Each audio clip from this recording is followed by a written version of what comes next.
Hi friends, எல்லோரும் current result பார்த்துருப்பீங்க.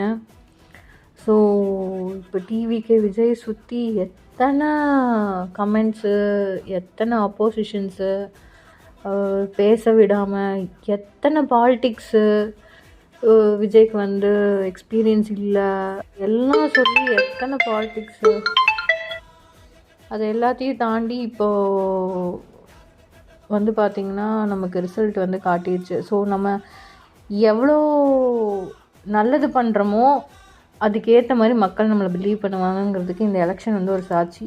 நம்ம என்னென்னமோ கதை சொல்லி அடுத்தவங்க பற்றி புறம் பேசி இது எல்லாம் எதுவுமே பண்ண தேவையில்லை. நம்ம செயலில் வந்து நம்ம நல்லது செஞ்சோம்னா மக்கள் நம்மளை நம்புவாங்க, அவ்வளோதான்.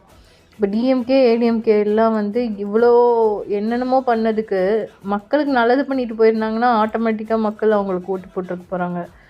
சோஷியல் மீடியாவோட பவர் என்ன, தற்குறின்னு சொல்லி யங்ஸ்டர்ஸோட பலம் என்ன, எக்ஸ்பீரியன்ஸ் இல்லை தான் ஆனால் ஒரு சேஞ்ச் கொண்டு வரணும்னு மக்கள் நினச்சதே வந்து ஒரு பெரிய விஷயந்தான்.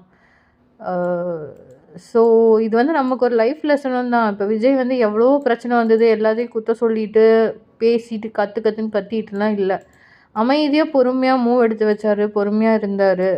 ஸோ அதுக்கான ரெஸ்பான்ஸ் வந்து இப்போ கிடச்சிருக்கு. என்னென்னமோ சொன்னாங்க, குழந்தைங்கள அஃபெக்ட் பண்ணுது, குழந்தைங்க மனநிலை பாதிக்குதுன்னுலாம் சொல்கிறாங்க. நம்ம டெய்லி நியூஸில் நான் கேட்குறேன், பாலியலுங்கிற வார்த்தையை கேட்குறாங்க குழந்தைங்க, கத்தி எடுத்து குத்தி கொண்டுட்டான்னு கேட்குறாங்க, கஞ்சா அடித்து பசங்கள்லாம் வந்து அடித்து கொண்டுட்டாங்கன்னு கேள்விப்பட்றேன். அதெல்லாம் கேட்கல குழந்தைங்க மனநிலை பாதிக்காதா சொல்லுங்கள்? என்னென்னலாம் பேசுகிறாங்க?